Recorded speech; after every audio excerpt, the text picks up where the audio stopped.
I really don't know how I got here. I am literally sitting in my car, just finished a business meeting about acquiring a pretty good, we'll just say a existing business, okay? And I'm just sitting here looking back at everything that has happened in my life, like, what the fuck? Like, all I ever wanted in life was to be a wife and a mom and have a family. I like the simple life. I want to live a little bit out in the country on some land and have 2 cows, because if you have one, it's going to be lonely. With my family, and I wanted a big family, and the kids come over when they grow up, and then the grandkids come over, and like we all ride 4-wheelers together and just all that kind of stuff. Welcome back to Manosphere Daily.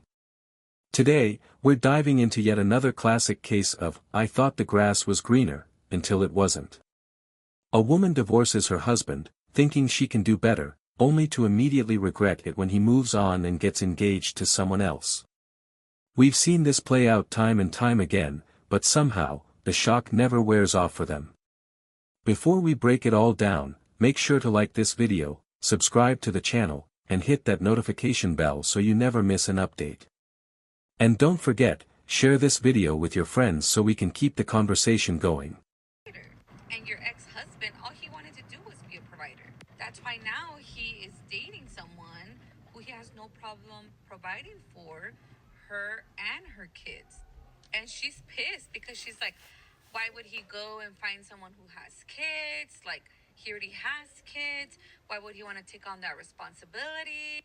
And I'm like, wait, aren't you looking for someone to take on that? This is a prime example of a woman making the mistake of leaving a man based on the 90-10 theory. If you guys don't know what the 90-10 theory is, it's where a man can have 90% of what a woman wants in a man, but she becomes so focused on the 10% that that man doesn't have that she breaks it off. She lets him go even though he has 90% of what she wants. And look, when a woman does this, she is fully convinced that she can find a man with 100% of what she wants. And then she goes out into the dating pool and she tries to find a man with that 10%. She thinks initially that this is all that she really wants, and that is what she's focused on. Until she starts cycling through these men, and what she finds is that they don't have all the 90% that her ex did. She finds out the hard way that men don't actually all have that 90% that her husband had. That's why she didn't appreciate it to begin with, because she thought that every man, or at least many men, had the same qualities as her husband, but the 10% was lacking, and that's what she needed to find. Well, over time, she realizes that she made a mistake, that she should have appreciated that 90%.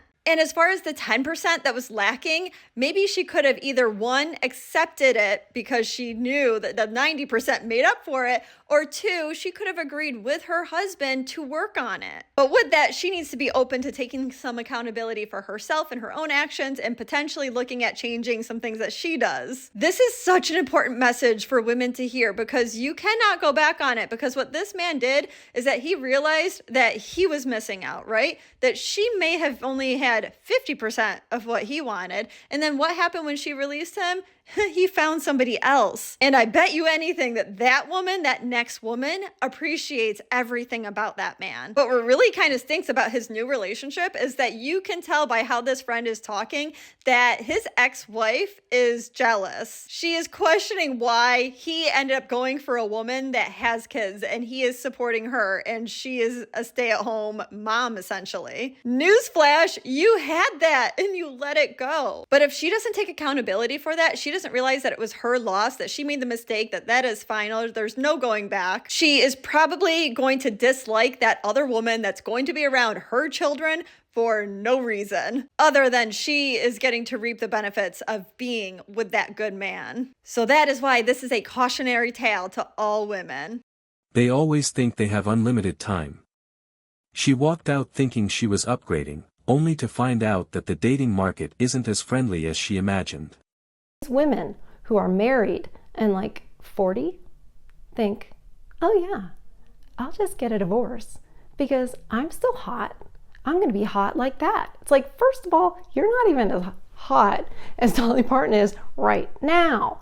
Second of all, take your old patootie home and be thankful you have a man who tolerates you.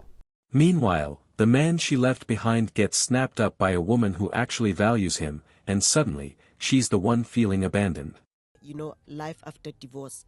As a woman, I would honestly sit here and say, as much as I've made the decision and the choice to divorce my husband then, I also regret it. I don't regret it because I still loved him, but I regret it because I feel like I denied my children the right and the opportunity to have what people call a normal family. Now today I'm sitting with kids who are in the statistic of divorce. So as much as I've divorced, I would never ever advise anybody to go through a divorce. First, she's too good for him. Then, when another woman sees his worth, she wants him back. And what you say to him is, listen, everyone makes mistakes in their life. And probably the biggest mistake I ever made in my life is giving you fear that I was going to walk away. The other day, I found out that my former spouse had recently gotten engaged to someone else. Now I'm about 2 years out from my own divorce, and let me tell you, it's still a kick in the gut. It sucks. Funny how his value skyrockets the moment another woman wants him. But by then, it's too late. I had all of these conflicting thoughts and emotions, even though I know I made the right decision and I'm so happy in my new relationship. Every day, more lies. It's still just a huge shock, and I really started to get in my own head about it. Just thinking like, why wasn't I enough for this person to change and meet my expectations? Why does it seem like he is able to do that with this new person? I must not have been good enough for him. Bingo! Yahtzee! To want to change and be different. And then I kind of took a step back and thought, what if he is this way because of me? What if he learned these lessons the hard way through our divorce, and now he's able to show up differently with his new partner? And I feel like that's just a more empowering way to look at it. You are worthy of love. You are worthy of your expectations. And just because somebody wasn't able to meet them for you doesn't mean that it's your fault or you're not enough. I'm Kara. I am a divorce attorney turned marriage and divorce coach. Leave me alone, please leave me alone. Leave me alone, please leave me alone. Leave me alone, please leave me alone. Leave me alone, please leave me alone. And I'm approaching my new marriage in a few months. She thought she was making a power move. Turns out, she was just making room for someone else to enjoy what she took for granted. Mistake I can blame for how severely he screwed my life up. I can't sleep, I can't eat, I can't drink anything without feeling pain, true pain. And I get blamed for feeling this way. And it's just ridiculous how someone can hurt you so much. And just expect you to move on from it and not care and just move on like as if nothing happened. And I will never wish this pain on anyone. And that wraps up today's episode of Manosphere Daily. If you enjoyed the content, give it a like. Be sure to subscribe and hit the notification bell so you're notified as soon as a new video is out. Share your thoughts in the comments below. See you all tomorrow.